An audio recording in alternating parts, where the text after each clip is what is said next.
Decíamos que el modelo gráfico, el modelo de simulación, el modelo del árbol de escenarios, tiene que tener una simplicidad.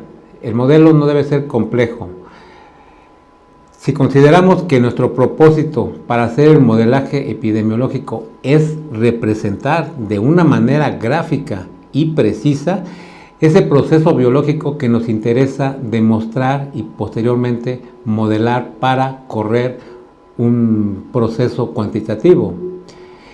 También debemos considerar que estos modelos son una aproximación a la realidad, que pueda haber algunas otras alternativas que podrían desviar la ocurrencia de nuestro modelo si alguna variable no considerada influyera dentro de ese modelo biológico, esa ruta biológica.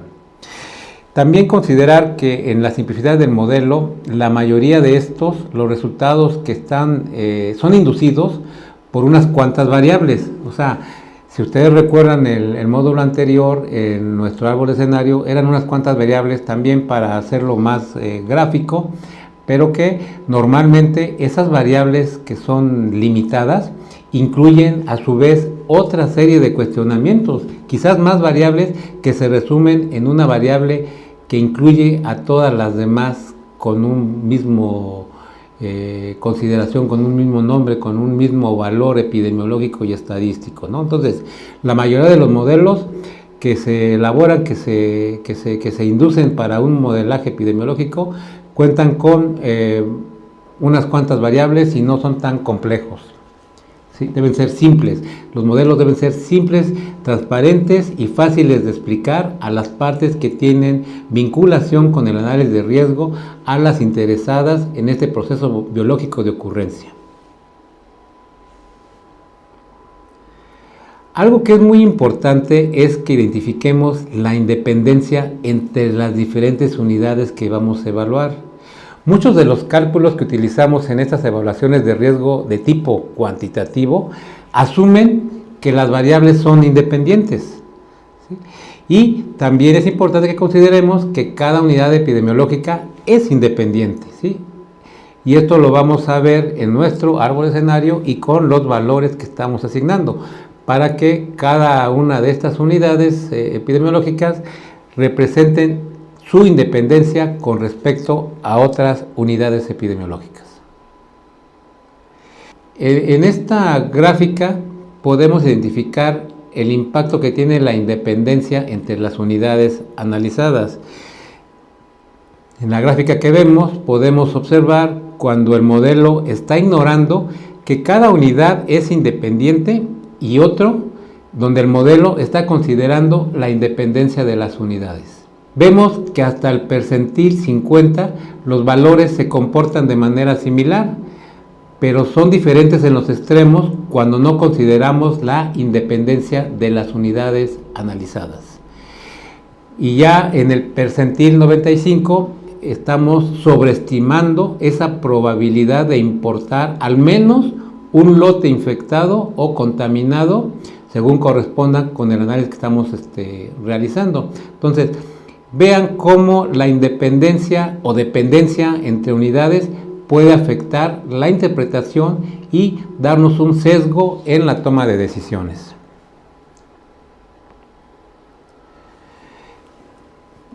Decimos que la independencia y la dependencia, o también se maneja como la correlación que puede existir entre variables, es necesaria analizarla cuando elaboramos un modelo de evaluación de riesgo de tipo cuantitativo, donde las variables de entradas, que prácticamente son todas aquellas que están en nuestro árbol de escenario, deben de estructurarse como independientes. ¿Sí?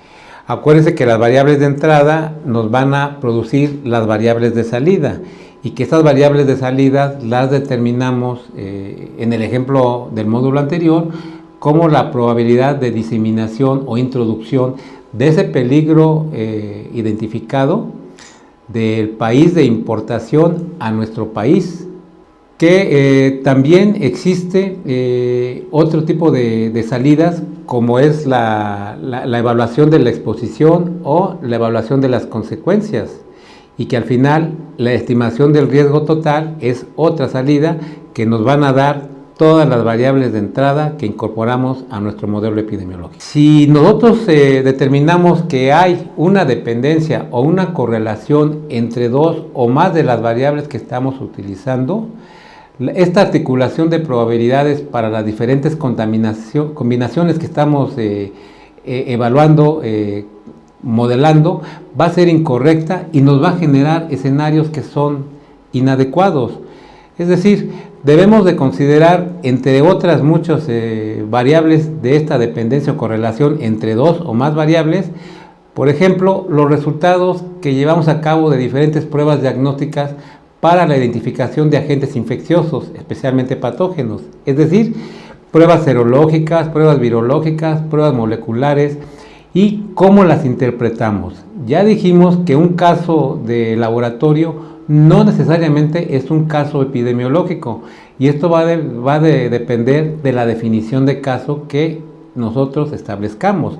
De esta forma, estas pruebas tienen que vincularse quizás entre dos o más variables de nuestro árbol de escenario, de nuestro modelo, para evitar que tengamos escenarios inadecuados. Otro factor que también podría generar este tipo de escenarios inadecuados, pues es la detección de poblaciones infectadas de no infectadas. Es decir, tenemos que identificar esa dependencia o esa correlación entre estas variables, así como los falsos negativos que podemos identificar en las pruebas diagnósticas durante el periodo de incubación o incluso en infecciones intracelulares, donde determinadas pruebas diagnósticas nos van a salir negativas, no obstante, el animal o la persona, ¿sí?, o algunas plantas podrían estar infectadas o contaminadas. Respecto a los datos y la información, estos hemos dicho desde el principio de este curso que son una base esencial, que son aquellos que nos van a permitir documentar técnica y científicamente la validez de nuestro análisis de riesgo. De esta forma, si nosotros llevamos a cabo esta evaluación de riesgo, ya sea cualitativa o cuantitativa, como lo vimos en el modo anterior, la información de estos datos, ¿sí?, tiene que tener un origen confiable y sustentado técnica y científicamente, para lo cual pues debemos de llevar a cabo diferentes planteamientos de cómo vamos a ordenar la información para que podamos identificar cuál es la que requerimos y la importante de todos estos datos que vamos a manejar, y que estos a su vez sean correctos para la aplicación de nuestro análisis de riesgo. Si no tenemos información específica y que requerimos para nuestro análisis de riesgo sobre aquella población que vamos a analizar o sobre aquel peligro identificado, podemos evaluar la posibilidad de extrapolar información de otra población similar previamente analizada. Es decir, algo que se llevó a cabo en otra población similar a la nuestra, probablemente en otro país o probablemente con un alimento similar al que estamos analizando. De esta forma, esos datos podríamos extrapolarlos a nuestro análisis de riesgo, a nuestro modelo epidemiológico.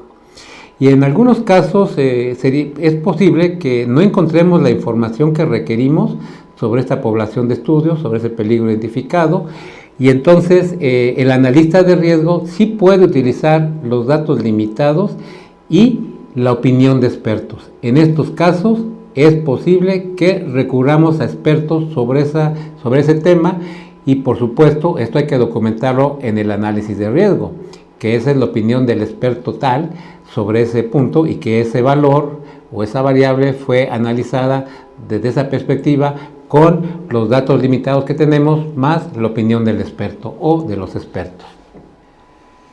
Esta parte es muy importante. ¿De dónde obtenemos esos datos y la información que requerimos para un análisis de riesgo, ya sea cualitativo o cuantitativo, en materia de inocuidad de los alimentos o en salud animal o en sanidad vegetal?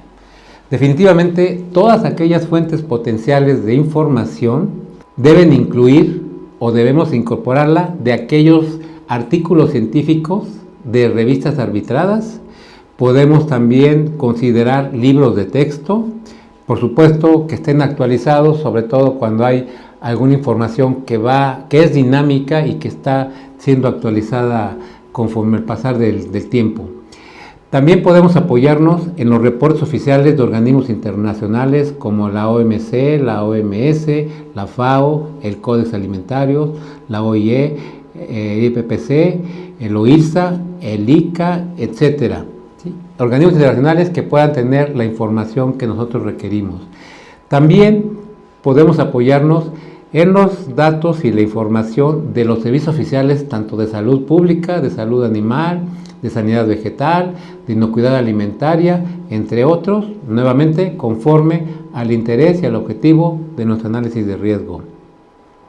Y en el caso de inocuidad de los alimentos, es muy importante también analizar la información que nos puede proveer la industria alimentaria, tanto de importaciones, de producción, de comercialización, de proceso, de manejo, de manufactura, empaquetado, etcétera. Muchas informaciones que son válidas y que son aplicables o pueden ser aplicables en nuestro modelo epidemiológico.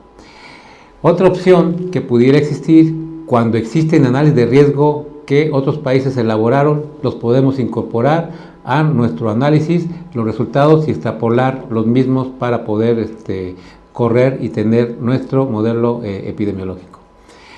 La opinión de expertos, que ya lo dijimos, cuando no existe información sobre lo que estamos analizando, el peligro, la exposición, etcétera, consecuencias, y que el experto nos puede aportar esa información de acuerdo a sus características de vivencias que ha tenido a lo largo de su experiencia. Y así como estas fuentes de datos, existirían otras más que tendríamos que analizar conforme al objetivo de nuestro análisis de riesgo. Ahora bien, ¿cómo vamos a ir modelando las variables? Es importante considerar que cada variable que vamos a incluir en nuestro modelo de evaluación de riesgo, el analista deberá considerar ciertos factores, como el documentar toda la evidencia de la información y de las suposiciones e incertidumbres que se están incluyendo en el análisis de riesgo. También el analista deberá decidir si cada una de las variables se va a modelar como un punto estimado o va a utilizar una distribución de probabilidad, lo cual estará muy sujeto al tipo de análisis de riesgo que se lleve a cabo, ya sea cualitativo o cuantitativo, y también en función de esa ruta biológica del peligro y de la caracterización del peligro, de la evaluación de la exposición y de la caracterización total del riesgo o estimación del riesgo final. También el analista deberá seleccionar la distribución probabilística que sea la necesaria, la apropiada desde el punto de vista epidemiológico y estadístico para representar cada una de las variables o nodos de nuestro modelo utilizado. Deberá asegurar que esa distribución que ha sido seleccionada es biológicamente adecuada y que no se selecciona simplemente porque se ajusta a la información, ¿sí? Primero tiene que analizar que biológicamente sea la distribución adecuada para esa variable y no necesariamente ajustarla a la información con la que cuenta. Se debe tener en cuenta también que los fenómenos adyacentes van a generar otros datos, ¿sí? Otra información que va a estar identificable en este diagrama de flujo, en este diagrama gráfico del modelo que vamos a desarrollar. Y que también existen diferentes técnicas que permiten establecer una distribución probabilística adecuada para cada una de las variables que vamos a analizar conforme a la información que tenemos disponible. Es decir, podemos realizar el ajuste de los datos empíricos a una distribución siempre y cuando utilicemos técnicas paramétricas o no paramétricas dependiendo del estudio que estemos realizando. También podemos dar un enfoque que sea puramente subjetivo utilizando la opinión de expertos, pero obviamente esto tiene que estar bien claro en el objetivo y en la toma de decisiones. Y también podemos llevar a cabo esta distribución apropiada conforme a un enfoque que tenga una combinación, es decir, que incorpore tanto datos empíricos y la opinión de expertos, siempre y cuando utilicemos el teorema de Bayes.